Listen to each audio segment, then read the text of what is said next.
آج کے عنوان میں دوسرا پارہ سورہ بقرہ، یہاں سے پارے کا 5واں رکوع شروع ہو رہا ہے۔ تذکرہ چل رہا ہے سورہ بقرہ ہی کا۔ اوپر کی آیتوں میں کہا گیا تھا کہ جن لوگوں نے اتباع کی ہے دنیا میں غلط لوگوں کی، وہ قیامت میں اللہ سے کہیں گے کاش کہ ہمیں ایک مرتبہ دنیا میں جانے کا موقع اور مل جاتا، تو جیسا ہمارے لیڈروں نے ہم کو آج داؤں دے دیا ہے دنیا میں ہم بھی ان کو داؤں دے دیتے۔ لو ان لنا کرۃ، ایک بار اور موقع ملتا دنیا میں جانے کا، لیکن دنیا میں جانے کا موقع نہیں ملے گا۔ اس طرح سے وہ حسرت کرتے ہی رہ جائیں گے اپنے اعمال پر اور جہنم سے باہر نہیں آئیں گے۔ یہ گفتگو ہماری گزشتہ ہفتے میں ہو گئی۔ اس کے ساتھ یہ حکم ہے، یا ایھا الناس، اے لوگو،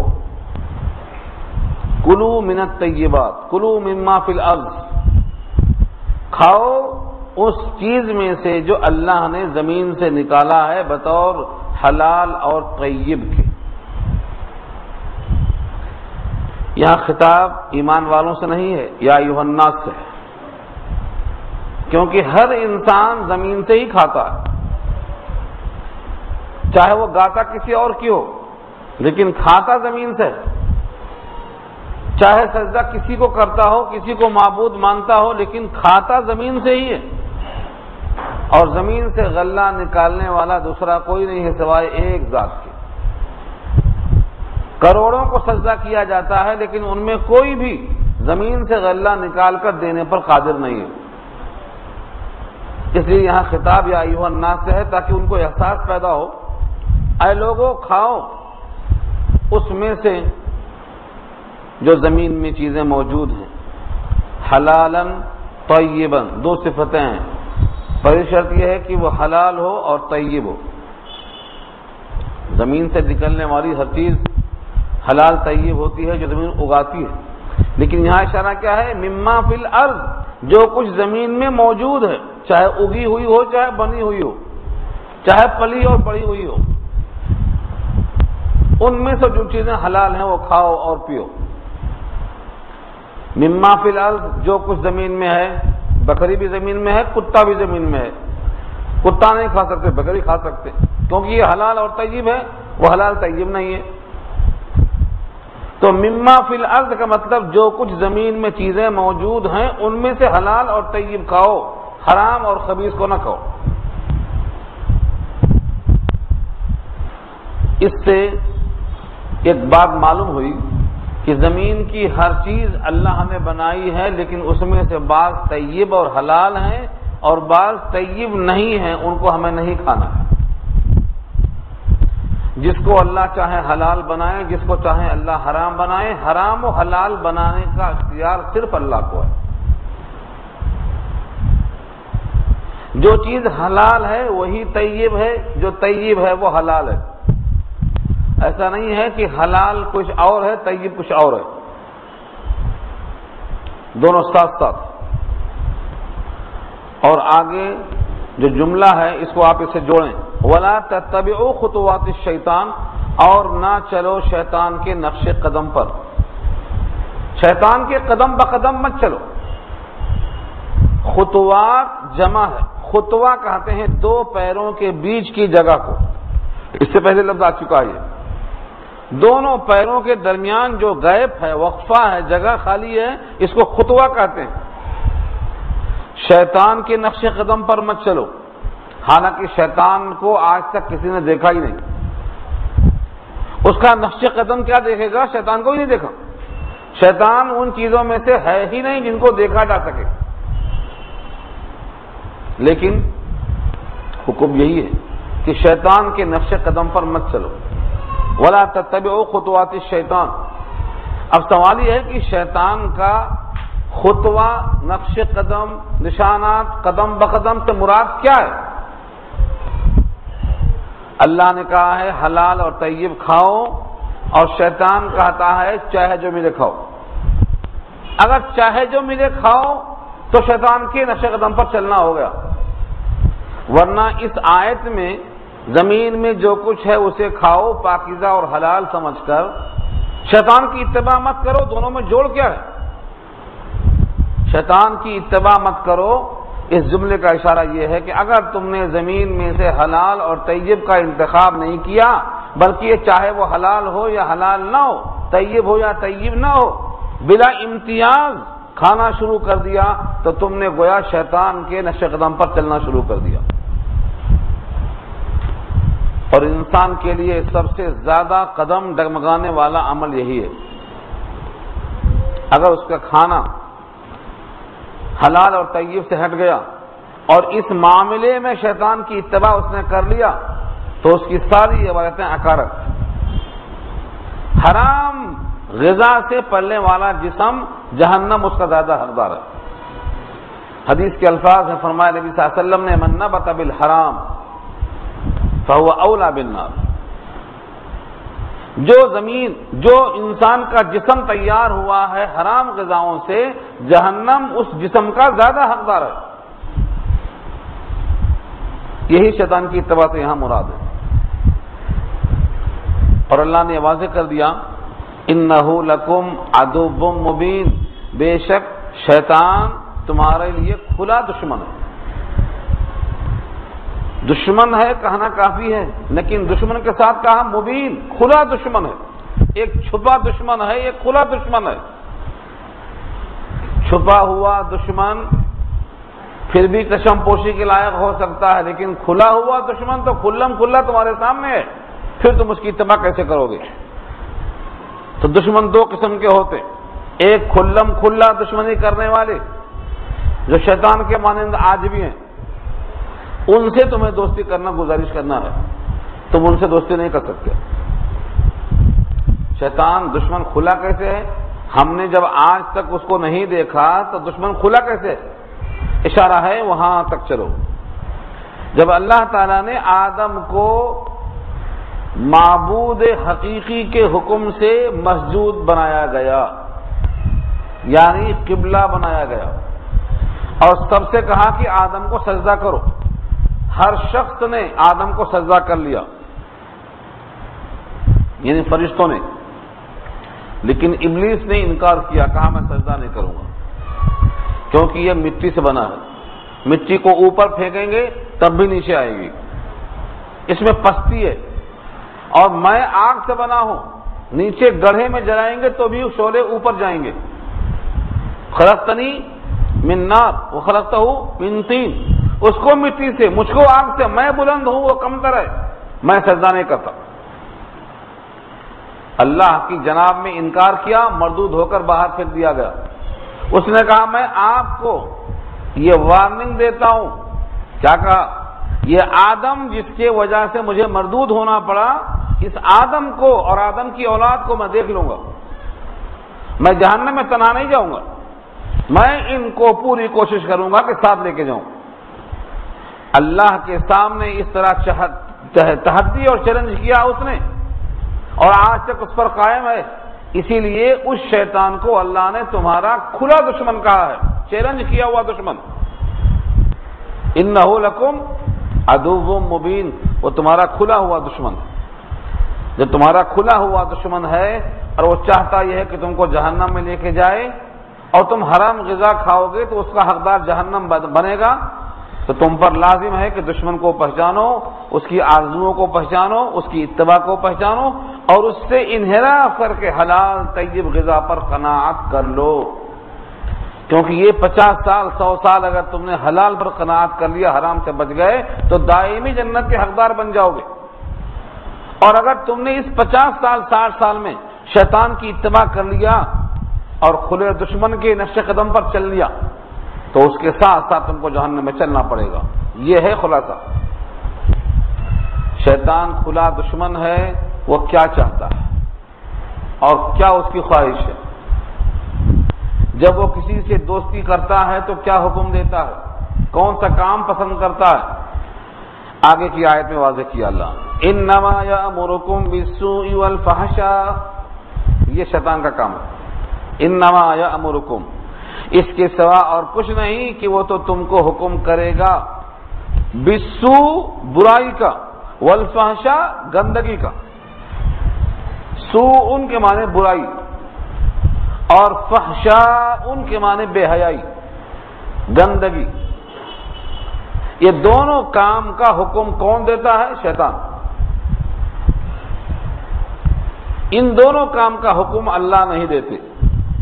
سورہ اعراف میں اللہ نے اسی دو لفظ کو الٹا کیا نیگیٹو میں، ان اللہ لا یأمر بالفحشاء، ان اللہ لا یأمر بالسوء والفحشاء۔ اللہ بے حیائی کا، برائی کا حکم نہیں دیتا، اور شیطان تمہیں جب بھی حکم دے گا تو برائی ہی کا حکم دے گا، بے حیائی کا ہی حکم دے گا۔ یہاں سے ہمیں دو چیزیں جاننا ہے کہ یہ سو اور برائی، جس کا ترجمہ برائی ہے، یہ سو سے مراد کیا ہے، اور فحشاء اس سے مراد کون سی گندگی ہے۔ سو بری چیز، کبھی کبھی ایسا ہوتا ہے کہ ہم ایک چیز کو اچھی سمجھتے ہیں مگر وہ ہمارے حق میں بری ہوتی ہے۔ کبھی ایسا ہوتا ہے کہ ہم کسی چیز کو برا سمجھتے ہیں، وہ ہمارے حق میں اچھی ہوتی ہے۔ اللہ نے کہا تمہارے مزاج میں ایسا تلون ہے کہ تم اچھے برے میں امتیاز نہیں کر پاتے ہو۔ ایسا لگتا ہے کتب علیکم القتال وهو کرہ لکم وعسى ان تکرہوا شیئا وهو خیر لکم وعسى ان تحبوا شیئا وهو شر لکم۔ تمہیں بہت سی چیزیں پسند آتی ہیں، تمہارے حق میں مضر ہیں، اور تم جس چیز کو مضر سمجھتے ہو تمہارے حق میں مفید ہے۔ واللہ یعلم وانتم لا تعلمون، اللہ جانتے ہیں تم نہیں جانتے۔ تو اللہ بے حیائی کا حکم نہیں دیتے، برائی کا حکم دیتے۔ تو بالسو سے مراد ہر وہ عمل جو شریعت نے برا کہا ہو۔ سو ان سے مراد برائی جو شریعت کی نگاہ میں بری ہو، اس کو سو کہتے ہیں۔ اور فحش جنسی بے حیائی، عریانیت، ننگاپن، ناجائز طریقے سے خواہشیں پوری کرنا، یہ فحش کہلاتا ہے۔ فحش جس چیز کو نہیں دیکھنا ہے، جس چیز سے لذت حاصل نہیں کرنا ہے، ان تمام چیزوں میں پڑ جانا، یہ فحش ہے، بے حیائی ہے۔ بے حیائی انسان کو جہنم کی طرف لے جاتی ہے۔ بے حیائی سے بچنا ہے تو کیا کرے گا؟ نماز کی پابندی کرے گا۔ نماز انسان کو بے حیائی سے روکتی ہے۔ 21واں پارہ پہلی آیت میں اللہ فرماتے ہیں ان الصلاۃ تنہا عن الفحشاء والمنکر، بے شک نماز بے حیائی اور منکرات سے روک دیتی ہے۔ اب سوال یہ ہے کہ اگر ایک آدمی نماز بھی پڑھتا ہے اور بے حیائی سے نہیں رکتا ہے تو کیا آیت نے اپنا اثر نہیں کیا؟ اس کا مطلب بتایا گیا ہے یہ کہ نماز بے حیائی سے روکتی ہے، لیکن آدمی اگر نہیں رکتا ہے تو یہ آدمی کی کوتاہی ہے۔ جیسے آپ اپنے بیٹے کو برائی سے روکتے ہیں مگر وہ نہیں مانتا، آپ کا روکنا صحیح ہے، اس کا نہ رکنا ہی صحیح۔ آپ چاہتے ہیں کہ رک جائے مگر وہ نہیں رکتا، تو ایک تو مطلب یہ ہے، اور دوسرا مطلب جو صحیح ہے وہ یہ ہے کہ نماز اگر صحیح معنوں میں نماز ہو تو نمازی کو بے حیائی سے روک جانا پڑتا۔ جب تک نماز صحیح نماز نہ ہو تب تک انسان بے حیائی سے نہیں رکتا۔ گولی نقلی ہے تو اثر نہیں کرتی، دوا خراب ہے تو اثر نہیں ہوتا، ورنہ نماز جو اصلی نماز ہے اپنی تاثیر میں یہ حیثیت رکھتی ہے کہ فحش سے انسان کو روک دے۔ حقیقی نمازی بے حیائی کی طرف نہیں جا سکتا۔ اب مصلیوں میں، نمازیوں میں کتنی قسمیں ہیں آپ نے اندازہ نہیں لگایا ہوگا، 6 قسمیں ہیں۔ ایک مصلی وہ ہے جو بطور عادت کی نماز پڑھتا ہے، ایک مصلی وہ ہے جو بطور عبادت کی نماز پڑھتا ہے، ایک مصلی وہ ہے جو نماز میں کیا فرض ہے، کیا واجب ہے، کیا سنت ہے، کیا مستحب ہے کس لفظ کا کیا ترجمہ ہے، سمجھ کر شعوری نماز پڑھتا ہے۔ چوتھا مصلی وہ ہے جو نماز کے لفظوں کو بالکل نہیں جانتا ہے، وہ بے شعوری میں ہجن کی طرح کھڑا ہو کے پڑھ لیتا ہے۔ پانچواں مصلی وہ ہے جسے پتہ ہی نہیں کہ نماز فرض ہے، لوگوں کو دیکھا دیکھی کر لیتا ہے، نقل کر لیتا ہے، نقالی کر لیتا ہے خالی۔ تو نمازیوں کی کتنی قسمیں ہو گئی؟ یہ سب نمازیں نہیں روکتی بے حیائی سے۔ ان 6 میں سے وہ ایک نمازی جو شعور کی نماز پڑھتا ہے اسی کو بے حیائی سے رکنے کا موقع ہے، باقی کو یہ بھی جاری وہ بھی جاری، یہ بھی جاری وہ بھی جاری، کیونکہ اس نماز میں اتنی طاقت نہیں ہے کہ اس کو بے حیائی سے روک دے۔ یہ شعوری نماز کب حاصل ہوگی؟ جب آپ یہ طے کر لیں کہ میں جو زبان سے بولوں گا سمجھ کے بولوں گا، بس اتنے طے کر لو، آپ زیادہ نہیں۔ آپ نے کہا اللہ اکبر سمجھ کر بولا تو شعور شروع، بے سمجھے بولا ہذیان شروع۔ نماز ہو جائے گی، نماز آپ کے ذمہ سے ساقط ہو جائے گی، لیکن وہ نماز جو شعوری نماز ہے جو بے حیائی سے روک دیتی ہے انسان کو، وہ حاصل نہیں۔ تو شعوری نماز کے لیے شعور، باشعور ہو کر نماز پڑھنا پڑے گا۔ اللہ اکبر، اللہ سب سے بڑا ہے۔ اب یہ زبان سے کہا اللہ اکبر لیکن دل میں نہیں آیا کہ اللہ سب سے بڑا ہے۔ اگر اللہ سب سے بڑا ہے تو اس کا حکم بھی سب سے بڑا ہے، اس کی کتاب بھی سب سے بڑی ہے، اس کے قانون بھی سب سے بڑے ہیں، اس کی سزا بھی سب سے بڑی ہے، اس سے بڑی پھر کوئی چیز ہو ہی نہیں سکتی ہے۔ یہ دل میں آئے گا تو بے حیائی چھوٹ جائے گی۔ صرف ایک جملہ سمجھ میں آیا تو اتنے اثرات پیدا ہوں گے۔ اب اس کے بعد سورہ فاتحہ بھی ہے، سورت کے ساتھ ضم سورہ بھی ہے، رکوع سجدے کی تسبیح بھی ہے، تشہد بھی ہے، درود شریف بھی ہے، دعائے معصورہ بھی ہے، دعائے قنوت بھی ہے۔ ان پوروں کے لفظوں کو سمجھیں گے آپ اور دل میں یقین کے ساتھ پڑھیں گے تو بے حیائی تو آپ کی چھوٹ ہی جائے گی، بلکہ آپ کو اللہ کے ساتھ قربت حاصل ہو جائے گی۔ اور جو بندہ اللہ کو اپنے ساتھ محسوس کرے گا وہ بے حیائی کا ارتکاب کر ہی نہیں سکتا، سوچ ہی نہیں سکتا ہو۔ تو یہاں کہا کہ شیطان بے حیائی کا اور برائی کا حکم کرتا ہے، تو جہاں جہاں آپ کو بے حیائی برائی نظر آئے وہ کس کے حکم سے؟ شیطان کے حکم سے۔ اللہ بے حیائی کا حکم نہیں دے سکتا۔ کوئی لڑکی ننگی نظر آئی، جیسے آج کل ٹی وی سیریل میں دیکھو، فلموں میں دیکھو، تصویریں دیکھو، آدھی ننگی ہیں، یہ بے حیائی ہے، یہ فحش چیز ہے۔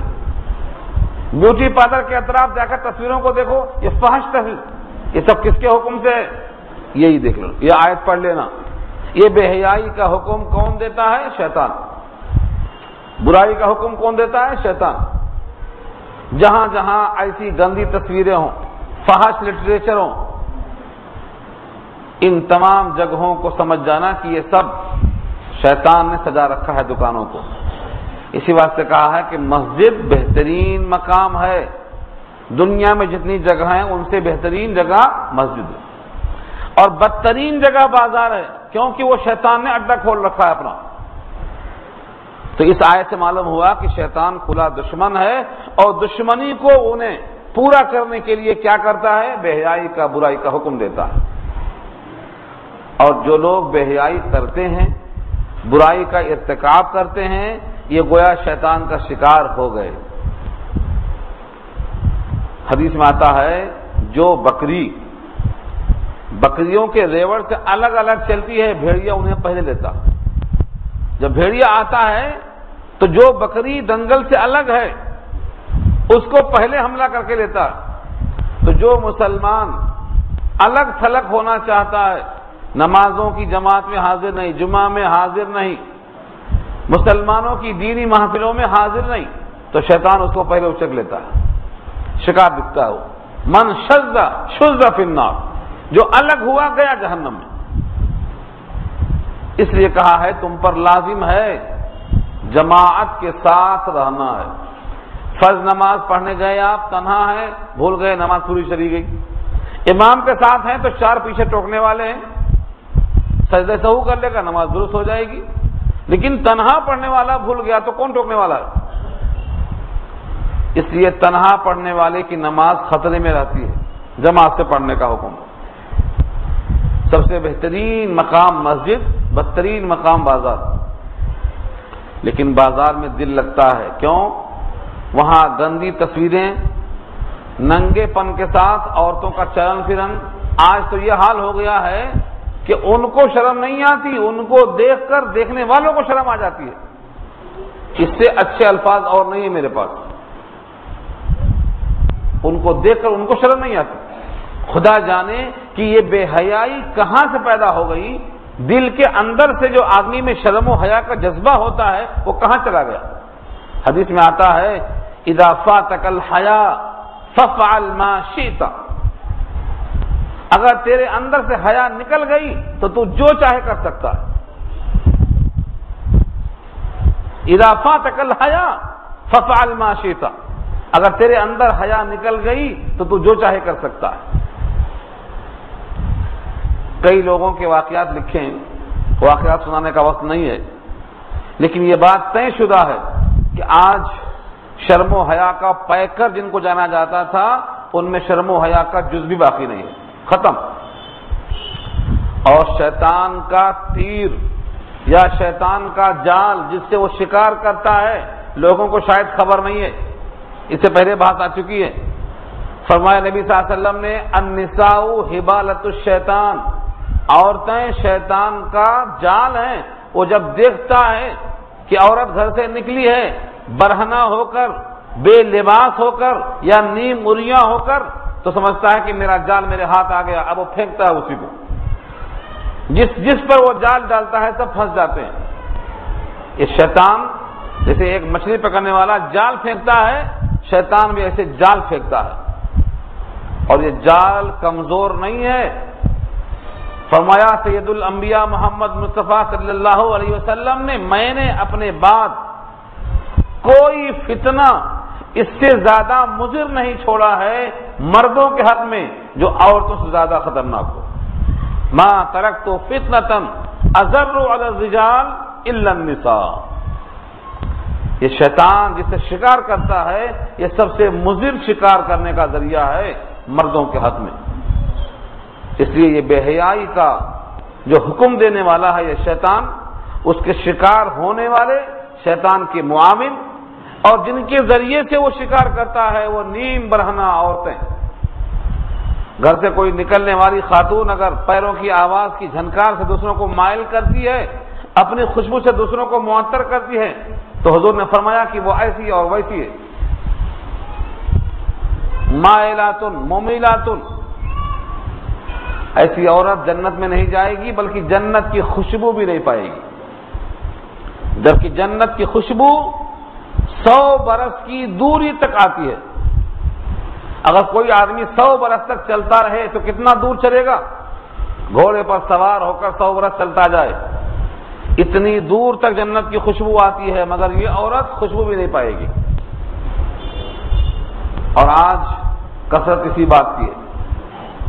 اسی واسطے میرے آقا کی وہ روایت بخاری کے اندر بار بار آئی ہے، رأیت اکثر اہلھا النساء. میں نے جہنم میں زیادہ عورتوں کو دیکھا. کیوں دیکھا ہے عورتوں کو؟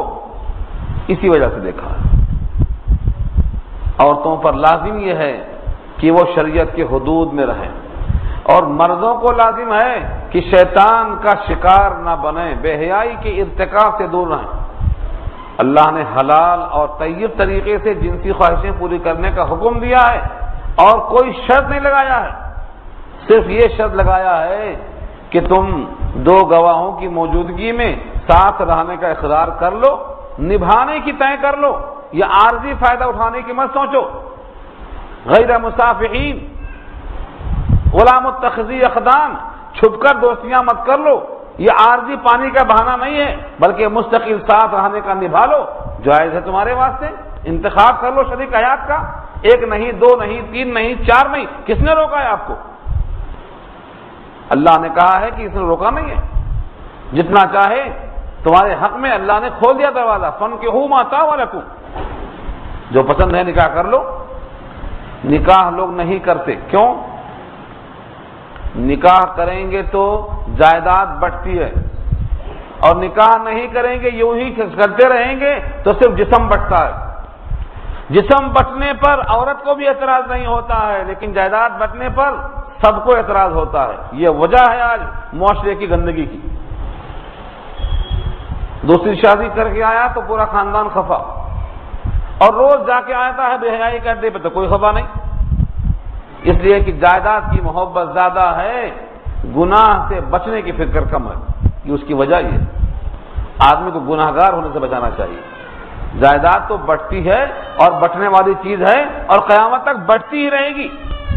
جائیداد کے بٹنے کی فکر سے آپ گناہ گار کیوں ہونا چاہ رہے ہیں؟ تو شیطان تو چاہتا ہے کہ لوگ بے حیائی کا ارتکاب کریں۔ وَأَن تَقُولُوا عَلَى اللَّهِ مَا لَا تَعْلَمُونَ، اور یہ کہ تم کہو اللہ پر ایسی باتیں جو تم جانتے نہیں ہو۔ یہ بھی شیطان چاہتا ہے کہ تم کہو اللہ پر ایسی باتیں جو تم جانتے نہیں ہو۔ اللہ کی طرف منسوب کرنا، اللہ نے ایسا کہا ہے، حالانکہ اللہ نے ایسا نہیں کہا، یہ بھی بہت غلط بری حرکت ہے، بری حرکت ہے۔ اللہ کی طرف منسوب کر دینا کہ یہ اللہ نے کہا ہے، حالانکہ اللہ نے ایسا نہیں کہا ہے، یہ بھی شیطان سکھاتا ہے۔ وَأَن تَقُولُوا عَلَى اللَّهِ مَا لَا تَعْلَمُونَ، تم ایسی بات کہہ دو، اللہ کے ذمہ ایسی بات لگا دو جس کو تم جانتے بھی نہیں ہو۔ کیا کیا ہو سکتا ہے؟ اللہ نے یہ کہا ہے، اللہ نے وہ کہا ہے، حالانکہ کہیں نہیں کہا ہے۔ پیچھے آ چکا ہے اور آگے سورہ آل عمران میں آئے گا کہ اپنی زبانوں کو مروڑ کر وہ لوگ ایسی ایسی باتیں کرتے تھے کہ تم سمجھو کہ وہ کتاب میں سے بول رہا ہے۔ ہاں، تم سمجھو گے کہ وہ کتاب میں سے بول رہا ہے۔ وما ہوا من الکتاب، حالانکہ کتاب میں سے نہیں ہے۔ وَيَقُولُونَ هُوَ مِنْ عِنْدِ اللَّهِ وَمَا هُوَ مِنْ عِنْدِ اللَّهِ، وہ کہتا ہے یہ اللہ کے پاس ہے، حالانکہ اللہ کے پاس سے نہیں ہے۔ اللہ کے پاس سے کیا آیا ہے؟ یہ کتاب آئی ہے۔ اس کتاب میں سے دکھانا تو اللہ کی طرف سے ہے، ورنہ اللہ کی طرف سے نہیں ہے۔ اور قرآن کریم میں باہم معارضہ نہیں ہے، مخالفت نہیں ہے کہ یہاں کچھ کہا یہاں کچھ کہا۔ قرآن کریم کی آیتوں میں باہم اختلاف اعتراض نہیں۔ اللہ نے خود کہا ہے اگر یہ اللہ کے غیر کے پاس سے آتی تو تم اس میں اختلاف پاتے، چونکہ یہ اللہ کے پاس سے آئی ہے اس میں اختلاف نہیں پاؤ گے۔ وَلَوْ كَانَ مِنْ عِنْدِ غَيْرِ اللَّهِ لَوَجَدُوا فِيهِ اخْتِلَافًا كَثِيرًا، اس میں اختلاف نہیں کہ یہاں اللہ نے یہاں ایک بات کہہ دیا وہاں دوسری بات کہہ دیا، ایسا نہیں ہے۔ پوری کتاب میں توافق ہے، پوری کتاب میں یہ اعتدال ہے۔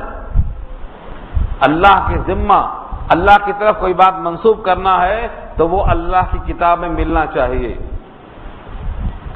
آج کل تو لوگ خوابوں سے عقیدہ بناتے ہیں، خواب سے عقیدہ نہیں بنتا۔ میں نے ایسا خواب دیکھا ہے، خواب تو سب دیکھتے رہتے ہیں، خوابوں کی حیثیت ایسی نہیں ہے کہ اس سے عقیدہ بنایا جائے۔ عقیدے کے لیے نص قطعی چاہیے اور وہ قرآن کریم ہے۔ اس لیے شیطان گڑی ہوئی باتیں پیش کرتا ہے۔ شیطان کیسے منسوب کرتا ہے اللہ کی طرف باتیں جو اللہ کی طرف سے نہیں ہیں، کیسے پھراتا ہے انسان کو، ایک مثال دیا یہاں اللہ نے، اور اس مثال سے آپ کو سمجھ میں آ جائے گا۔ وَإِذَا قِيلَ لَهُمْ، اور جب ان سے کہا جاتا ہے، یعنی مشرکوں سے، کافروں سے، مومن سے تو ایسی نوبت نہیں آتی، مومن تو قرآن کا دیوانہ ہوتا ہے، اللہ کا حکم ماننے والا ہوتا ہے۔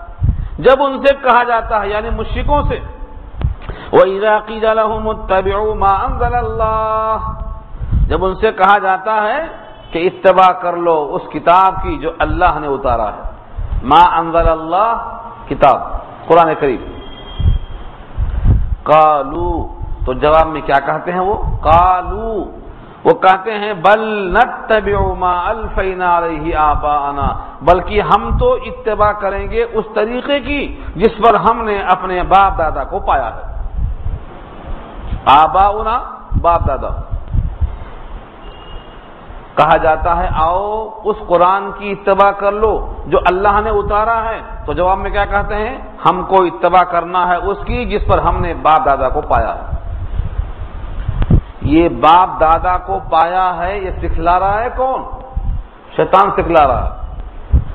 اس کا جواب اللہ خود دیتے ہیں، ان لوگوں سے کہہ دو اگر ان کے باپ دادا ایسے راستے پر تھے جو ہدایت کا راستہ نہیں تھا تب بھی اسی پر چلیں گے؟ اگر ان کے باپ دادا کا طریقہ نامعقول تھا، ہدایت پر نہیں تھا، تب بھی اسی پر چلیں گے؟ سوال کیا قرآن نے۔ اولو کان آباؤہم لا یعقلون شیئا ولا یہتدون، کیا اگر تھے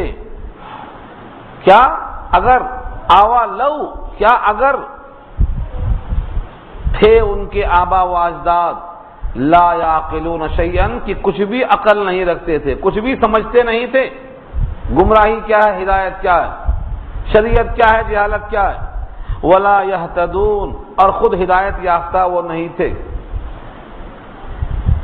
یعنی کیا تم اس راستے کی اتباع کرو گے جس پر باپ دادا کو پایا ہے، چاہے ان کا راستہ ایسا ہو کہ وہ خود ہدایت یافتہ نہ ہو اور ان کو عقل و فہم نہ رہی ہو؟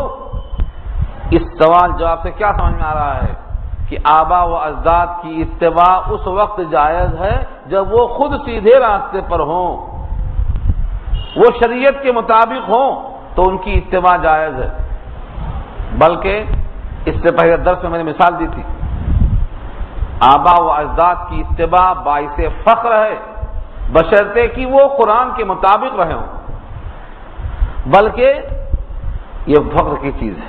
حضرت یوسف نے کیا کہا تھا سورہ یوسف میں؟ وَاتَّبَعْتُ مِلَّةَ آبَائِي ابراہیم، ہم نے اتباع کی ہے اپنے باپ دادا کی، یعنی ابراہیم کی۔ ابراہیم، اسماعیل، اسحاق، یعقوب، چاروں کا نام لیا، 4 پشتوں تک نبی تھے، ہدایت یافتہ تھے، تو بطور فخر کے کہا وَاتَّبَعْتُ مِلَّةَ آبَائِي ابراہیم۔ تو اگر باپ دادا نبی ہوں، باپ دادا صالح ہوں، باپ دادا شریعت کے مطابق ہوں تو ان کی اتباع کرنا ہے اور بھی فخر کے ساتھ۔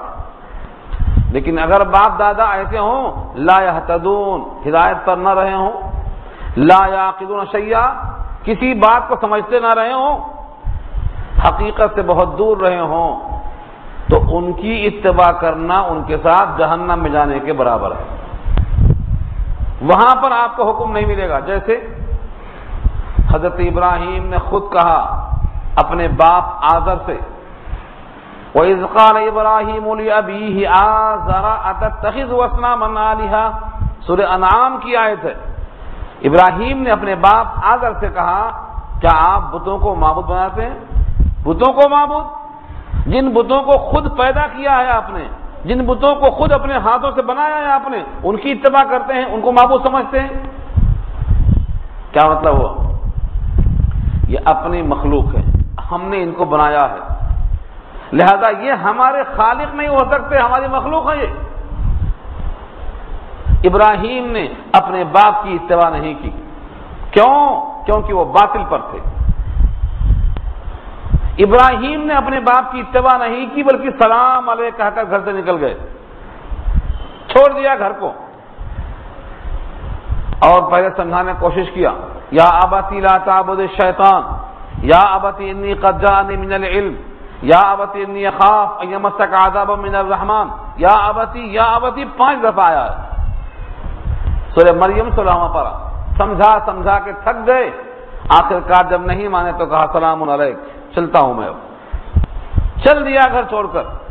ابراہیم نے اپنے باپ کی اتباع نہیں کی کیونکہ وہ لا یعقلون تھے، کچھ نہیں جانتے تھے وہ، اور یوسف نے اپنے باپ کی نہیں 4 پشتوں کی اتباع کی کیونکہ چاروں حق پر تھے۔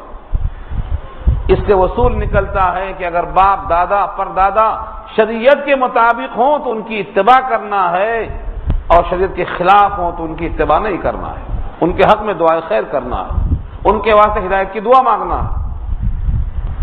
ہر باپ کی ہر بات نہیں مانی جاتی، ورنہ ابراہیم اپنے باپ کی ہر بات مان لیتے۔ ابراہیم کی حیات میں بہترین نمونہ ہے، یہاں سے یہ بات ثابت ہو گئی۔ وَمَثَلُ الَّذِينَ كَفَرُوا كَمَثَلِ الَّذِي يَنْعِقُ بِمَا لَا يَسْمَعُ إِلَّا دُعَاءً وَنِدَاءً،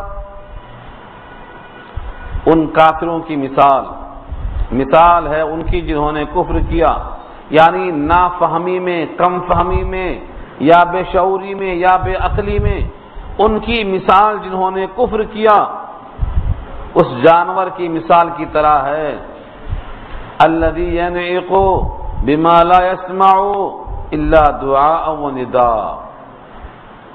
ایک آدمی ہے چلا رہا ہے جانور کے پیچھے، جانور چلا جا رہا ہے، انہیں پیچھے سے پکار رہا ہے، وہ صرف ایک آواز سن رہا ہے، ایک آواز آ رہی کان میں، مگر اس کو کیا کہا جا رہا ہے کچھ بھی نہیں معلوم۔ بیل ہے، بھینس ہے، بکری ہے، گھوڑا ہے، اونٹ ہے، چلا جا رہا ہے آگے اور آپ چلا رہے ہیں پیچھے سے، اس کے کان میں تو آواز آئے گی، بس آواز آئے گی مگر وہ کچھ سمجھے گا نہیں۔ یہی مثال ہے ان کی جنہوں نے کفر کیا ہے کہ ان کے کان میں آواز تو پڑتی ہے لیکن کچھ سمجھ میں نہیں آتا ہے، کیا کہا جا رہا ہے، کیوں کہا جا رہا ہے، کیسے کہا جا رہا ہے، کیا مقصد سے کہا جا رہا ہے۔ یہ مثال دیا اللہ نے۔ وَمَثَلُ الَّذِينَ كَفَرُوا، اور مثال ان کی جنہوں نے کفر کیا نافہمی میں، كَمَثَلِ الَّذِي، اس شخص کی مثال کی طرح ہے، يَنْعِقُ، جو پکارتا ہے، آواز لگاتا ہے، بِمَا لَا يَسْمَعُ، ایسی کہ وہ سنتا نہیں ہے، چلا رہا ہے پیچھے سے مگر وہ کچھ سنتا نہیں ہے، الا دعاء و نداء، مگر ایک دعا ہے، ایک پکار ہے، ایک آواز ہے، بس دعا مانے پکار اور ندا مانے آواز، سنتا جا رہا ہے۔ کیسے ہیں یہ؟ سمم، بہرے، بکمن، گونگے، عمیون، اندھے، فہم لا یعقلون، بس وہ اب عقل نہیں رکھتے۔ تین راستے ہیں، تینوں بند، ان کے دل کے اندر ایمان اترنے کے تین راستے ہیں، سمن کہا کر بہرا کہہ دیا، کان کے راستے سے دل میں آواز جائے گی، بہرا ہے۔ بکمن، گونگا ہے، اس منہ سے کوئی بات کہے گا، افہام تفہیم ہوگی، سوال جواب ہوگا، اشکالات کرے گا تو گونگا ہے، اور کچھ آگے آنکھوں سے دیکھ سکتا ہے، ایک دو تین اشارے میں، تو اندھا ہے۔ تین راستے، تینوں بند۔ جب یہ ایسا ہے، سمم بکمن عمیون ہے، اندھا بہرا گونگا ہے، تو اب یہ سمجھے گا کیسے؟ فہم لا یعقلون، اب یہ سمجھ نہیں سکتا۔ یعنی ایک آدمی کفر کرتے کرتے اتنا نکما ہو جاتا کہ اس میں ماننے کی صلاحیت ختم ہو جاتی، یہ مطلب ہے، ضدی ہو جاتا۔ آپ کہتے ہیں امید چھوڑ دو، اب یہ سدھرے گا نہیں۔ جیسے حضرت نوح کو اللہ نے خبر دے کے پیغام دیا، اب تک جو لانا تھا ایمان لا چکے، اب نہیں لائیں گے یہ لوگ، بڑے اڑیل ہیں۔ لن یؤمن من قومک الا من قد آمن، اب تک جو لانا تھا ایمان لا چکے، اب نہیں لائیں گے، انہوں نے بد دعا کر دی۔ جب نہیں ایمان لائیں گے تو ان کو ہم جھیلیں کیوں؟ تباہ کرو ان کو، ان کے وجود سے جہان کو پاک کر دو۔ طوفان آیا، پاک ہو گیا۔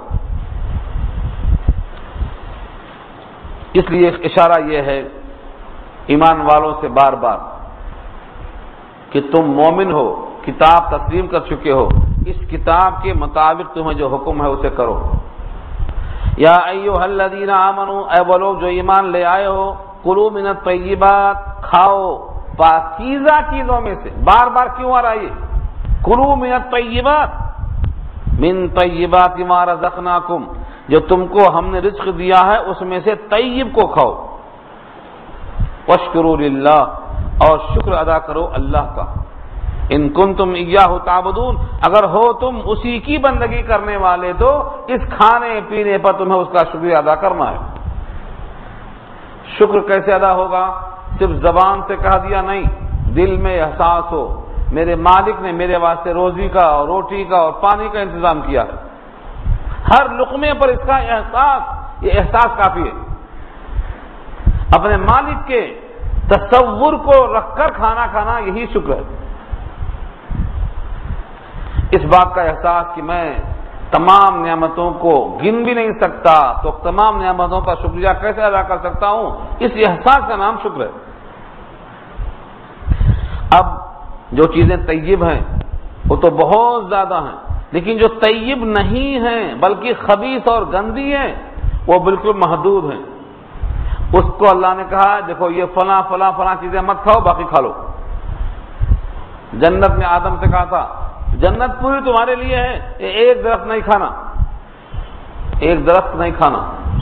ایسے ہی آدم کی اولاد سے کہا گیا دنیا میں سب تمہارے لیے ہے، عرش سے فرش تک تمہارے خدمتگار ہیں، سورج تمہارے لیے، پانی ہوائیں سب تمہارے لیے، لیکن یہ چند چیزیں نہیں کھانا، گن لیا انگلیوں پر۔ دیکھ لو آگے کیا رسائی، انما حرم علیکم المیتہ، اس کے سوا کچھ نہیں، انما کے معنی اس کے سوا کچھ نہیں، صرف یہی حرم علیکم المیتہ، تم پر حرام کیا میتہ۔ میتہ کہتے ہیں مردار، جو جانور مر جائے، چاہے وہ کتنا ہی اچھا جانور ہو، خود سے مر گیا، ذبح کرنے کا موقع نہیں ملا، حرام، سوائے دو میتہ کے، دو میتہ جائز، ایک مچھلی ایک ٹڈی۔ ٹڈی کیا ہے نہیں پوچھنا، اب نہیں آتی ہو، اب نہیں آتی۔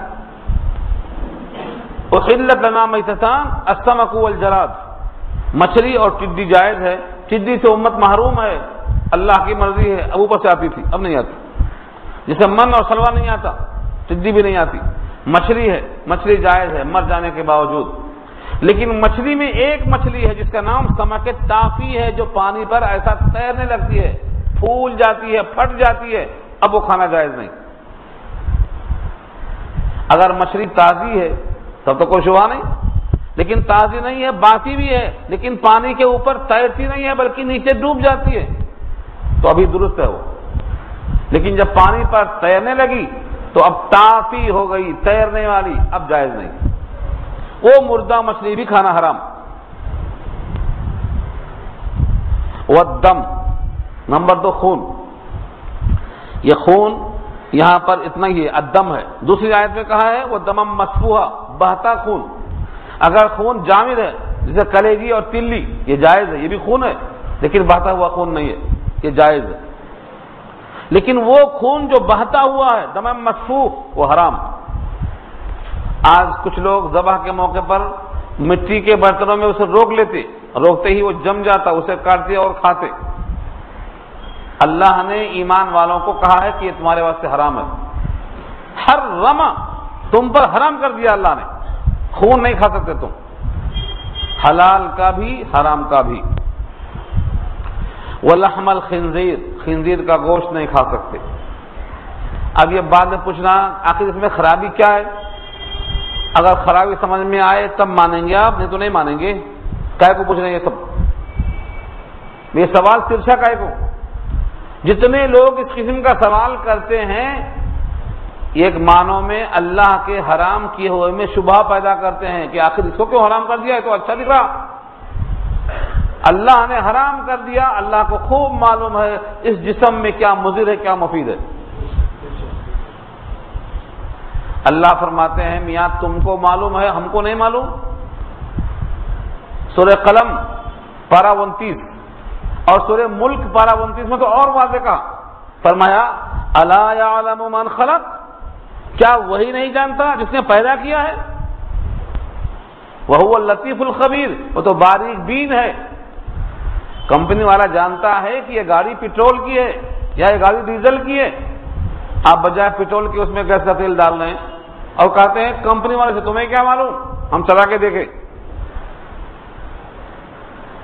یہ بندہ اللہ کی ذات پر ایمان لا چکا ہے تو کہا یا ایھا الذین آمنو، اب ایمان لانے کے بعد میں یہ حرام کیوں وہ حرام کیوں پوچھنے کا کوئی حق نہیں۔ ایمان کا مطلب یہ ہے اللہ کا حکم ہے یہ۔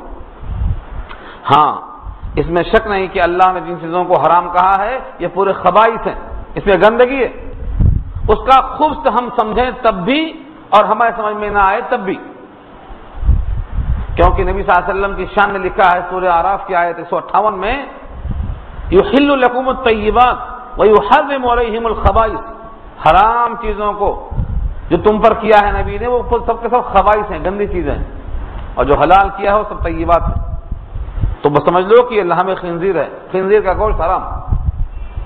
اس میں خرابی کیا ہے، اتنی خرابیاں ہیں کہ ایک مستقل عنوان چاہیے بولنے کے واسطے، اس پر اتنی خرابیاں ہیں۔ اس کے بعد یہ تمہید تھی میری، خنزیر کو حرام کہا ہے تو حرام مان لو، خرابی سمجھ میں آئے چاہے نہ آئے۔ یہ ٹکڑا اصل میں اگلا بہت ہضم نہیں ہونے والا ہے، اچھے بیمار لوگ بیمار پڑ جاتے ہیں۔ اگلا ٹکڑا بھی ایسے ہی مان لینا، اس میں یہ نہیں کہ اس کی حکمت کیا ہے، اس کا راز کیا ہے، اس کی علت کیا ہے، اس کی وجہ کیا ہے، اللہ نے کہہ دیا خلاص۔ جیسے لوگ کہتے ہیں کہ بھائی بے حلال ہے، سود حرام ہے، 2 روپیہ دے کر 2 روپیہ لینا سود کہلاتا ہے حرام، اور 2 روپے کی قلم 4 روپے میں بیچنا جائز، 2 کا 4 وہاں بھی، 2 کا 4 یہاں بھی، یہ حلال وہ حرام۔ اللہ نے کیا کہا؟ احل اللہ البیع وحرم الربا، اللہ نے بیع کو حلال کہا ہے، ربا کو حرام کر دیا ہے، بس اللہ کو اختیار ہے۔ ایسے یہاں اللہ فرماتے ہیں تمہارے اوپر مردہ حرام، خون، خنزیر کا گوشت، وما اہل بہ لغیر اللہ، اور وہ جانور جو ذبح کیا گیا ہو اللہ کے غیر کے لیے، وما اور وہ جانور اہل جو حلال کیا گیا، بہ اس پر، لغیر اللہ اللہ کے غیر کے لیے نامزد کر دیا گیا ہو، یہ ہضم نہیں ہوتا۔ کیوں نہیں ہوتا؟ بیماری ہے قلب کے اندر، بیماری میں ہضم نہیں ہوتی ہر چیز۔ جو جانور اللہ کے غیر کے لیے حلال کیا جائے وہ درست نہیں۔ اب اس کو آپ پھیلا کے جتنا چاہیں دیکھ لیں، وصول یہی ہے۔ جیسے میراث کا مسئلہ ہے، مردوں کا دوہرا حصہ، عورتوں کو 1/2 حصہ، اصول ہے۔ اب لمبا کرو چھوٹا کرو، بات وہی نکلتی۔ جو جانور ذبح کے وقت میں اللہ کے غیر کے واسطے ذبح کیا گیا ہو حلال نہیں۔ اس کی 2 شکلیں ہیں۔ ایک شکل تو یہ ہے ذبح کرتے وقت اللہ کا نام نہیں لیا، جس کے لیے خوش کرنا ہے اسی کا نام لیا، تب تو دنیا میں کسی کا اختلاف نہیں ہے، سب کہتے ہیں حرام ہے، دنیا میں کسی کا اختلاف نہیں ہے۔ اور اگر ذبح کے وقت میں تو اللہ کا نام لیا لیکن اللہ کی خاطر ذبح نہیں کیا ہے، کسی اور کی خاطر ذبح کیا ہے، یہ مسئلہ ہے مختلف فی، اور یہاں وہی مراد ہے۔ وما اور وہ جانور جو اہل ذبح کیا گیا، نام لیا گیا، اہل کے معنی نام لیا گیا، بہی اس جانور پر، لغیر اللہ اللہ کے غیر کے لیے، یعنی سورہ مائدہ آیت نمبر 2 میں یہی بحث آئی، وما ذبح علی النصب، جو ذبح کیا گیا کسی خاص مقام پر لے جا کر، اللہ کو خوش کرنے کے لیے نہیں، کسی اللہ کے غیر کو خوش کرنے کے لیے، چاہے وہ اللہ کا غیر زندہ ہو یا مردہ، چھوٹا ہو یا بڑا، اپنا ہو یا غیر، کوئی بھی ہو، اگر وہاں اللہ کی خوشنودی کے علاوہ کسی کی خوشنودی مقصود ہے اس خون کے گرانے سے، چاہے بوقت ذبح اللہ کا نام لیا گیا ہو، تب بھی یہ لسٹ میں آ رہا ہے اللہ کی کہ یہ حرام ہے، درست نہیں ہے کھانا اس کا۔ کسی بھی امیر کے لیے، کسی بھی حاکم کے لیے، کسی بھی مہمان کے لیے، علامہ شامی جو فقہ حنفی کی مشہور کتاب ہے، اس آیت پر تشریح کرتے ہوئے فرماتے ہیں کسی انسان کو خوش کرنے کے لیے ذبح کرنا حرام ہے، چاہے بوقت ذبح اللہ کا بھی نام لیا جائے۔ غیر مسلموں کے تہوار ہوتے رہتے ہیں، وہ بھی اپنے پاس دعوت کرتے ہیں، اپنے اپنے تہواروں میں وہ ہم سے ذبح کراتے ہیں، اگر ان کے تہواروں کے واسطے ذبح کیا گیا ہے تو یہ بھی اسی میں آتا ہے، اللہ کا نام اگرچہ لیا ہے لیکن مقصود دوسرا ہے ان کا۔ اور ان تمام چیزوں میں نفسیاتی لحاظ سے اللہ نے ایک چرکا دیا ہے، کیا کہا ہے سورہ یاسین کے آخری رکوع میں؟ انا خلقنا لهم مما عملت ایدینا انعاما فهم لها مالکون، پیدا ہم نے کیا ہے اور مالک یہ ہو گئے، جس کے نام پہ چاہیں ذبح کر دیں، جہاں چاہیں اٹھا کے لے کے چلے جائیں۔ انا خلقنا لهم، ہم نے پیدا کیا ہے ان کے لیے کہ تم کھاؤ پیو، مما عملت ایدینا انعاما، ہم نے اپنے ہاتھوں سے ان کو بنایا ہے، فہم لہا مالکون، یہ خود مالک ہو گئے، حالانکہ مالک اس کا حقیقی کون ہے؟ اللہ۔ اس جان کا مالک اللہ ہے، لہذا وہ جان اللہ کے لیے ہی خاص ہے، اللہ کے غیر کو حق نہیں پہنچتا ہے جان لینے کا۔ اور کوئی اگر دیتا ہے جان کسی کے نام پر اللہ کو چھوڑ کر، تو وہ اپنا حق نہیں دیتا ہے، اللہ کا حق منتقل کر رہا ہے۔ سورہ یاسین کی آیت سامنے رکھنا، فہم لہا مالکون۔ اس آیت نے یہ واضح کر دیا کہ اللہ کے علاوہ کسی کو بھی جان کے ذریعے سے خوش کرنا درست نہیں ہے، جان تو اسی کی ہے جس نے جان دیا ہے۔ اب اگر کوئی شخص مضطر ہے، مجبور ہے، تو اوپر کی چیزیں کھا سکتا ہے کہ نہیں؟ یعنی مردہ، یعنی خون، یعنی خنزیر کا گوشت، یعنی جس پر اللہ کا نام نہ لیا گیا ہو، یہ سب حرام ہے۔ اس کے باوجود ایک آدمی مضطر ہے، مضطر کے معنی حالت اضطرار میں ہے، بھوک سے مرنے کے قریب ہے، اب مر جائے گا، کچھ غذا نہیں ملی تو مر جائے گا، اس کو مضطر کہتے ہیں۔ بس جو شخص کی مضطر ہو، بھوک سے بےتاب ہو، لیکن دو شرطیں، غیر باغ ولا عاد۔ باغ کے معنی بغاوت کرنا، حد سے آگے بڑھنا، 2 بوٹی کھائے تو جان نہیں نکلتی تھی، اب 3 کھانا چاہ رہا ہے، یہ باغی ہے۔ اس کی جان، اس کی اضطراری کیفیت جتنے حصے سے ختم ہو سکتی تھی اس سے آگے بڑھنا چاہتا ہے، یہ قدم آگے بڑھ گیا۔ غیر باغ، آگے نہ بڑھے، یعنی لذت چاہنے والا نہ ہو، صرف جان بچانا مقصد ہو، ولا عاد، اور جتنا حاجت ہے اس سے آگے بڑھنے والا نہ ہو۔ تو نہ لذت مقصود ہو، نہ حاجت سے بڑھ کے کھانا مقصود ہو، تو اب اس کے لیے کیا ہے؟ جائز نہیں ہے جو ہم بولتے نا، کھا سکتا ہے، جائز ہے، حلال ہے، نہیں بولنا ایسا۔ اللہ نے کیا کہا ہے؟ فلا اثم علیہ، اس پر کوئی گناہ نہیں ہے، حلال نہیں ہے، حلال نہیں کہا اللہ نے کہ اس طرح سے حلال ہو گیا۔ ہمارے اردو میں محاورہ کیا ہے؟ اگر حالت اضطرار میں ہے، بھوک ہے، تو حرام بھی حلال ہو جاتا، غلط ہے یہ جملہ، حرام بھی حلال نہیں ہوتا، بلکہ حرام میں سے جان بچانے کے لیے کھا لیا تو فلا اثم علیہ، اس پر گناہ نہیں ہوگا، حلال کبھی نہیں ہوتا۔ اگر اس نے اس حرام میں سے کھا لیا تو یہ حلال ہو جاتا یا نہیں؟ غلط، کیا کہا؟ فلا اثم علیہ، اس پر گناہ نہیں لکھا جائے گا۔ حالت اضطرار میں بقدر حاجت جان بچانے کو کھا لیا، فلا اثم علیہ، تو اس پر گناہ نہیں لکھا جائے گا۔ ان اللہ غفور الرحیم، بے شک اللہ غفور الرحیم ہے، مغفرت فرمائیں گے، رحیم ہے، رحم فرمائیں گے۔ آپ کی اضطراری حالت اور حد سے آگے نہ بڑھنا، اس کو ناپ کر اللہ فیصلہ کر دیں گے کہ تمہارے کیسا کھایا، تمہاری نیت کیا تھی۔ اس کے بعد بہت طویل مضمون کا ایک ٹکڑا آ رہا ہے، ان الذین یکتمون ما انزل اللہ من الکتاب ویشترون به ثمنا قلیلا، بے شک جو لوگ چھپاتے ہیں اس میں سے جو کتاب میں سے اللہ نے نازل کیا ہے،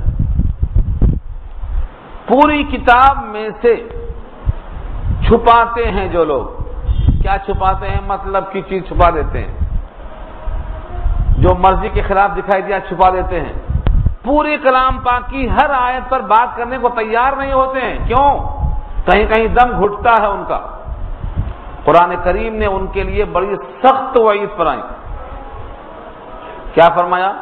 جو لوگ چھپاتے ہیں اس چیز کو جو اللہ نے اتارا ہے کتاب میں سے، وَيَشْتَرُونَ بِهِ ثَمَنًا قَلِيلًا، اور خریدتے ہیں اس کے بدلے میں تھوڑا سا مول، کچھ لے لیا، بات چھپا دیا۔ اس سے مراد یہودی تھے، نبی کے صفات چھپا دیتے تھے۔ آج بھی اگر کوئی شخص قرآن کریم کی کوئی اہم بات جو عقیدے سے متعلق چھپا رہا ہے اور نہیں بتا رہا ہے، تو یہ بھی اسی کا مصداق بنے گا۔ عقیدے سے متعلق ہر بات قرآن کریم کی کھول کے بیان کرنا ضروری ہے جاننے والے کے لیے۔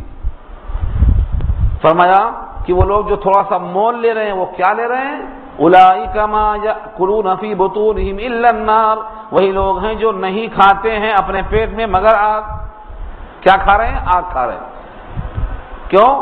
حق چھپا کر معاوضہ لے رہے ہیں، اس معاوضے کو کھا رہے ہیں مزہ لے کر، یا آگ کھا رہے ہیں؟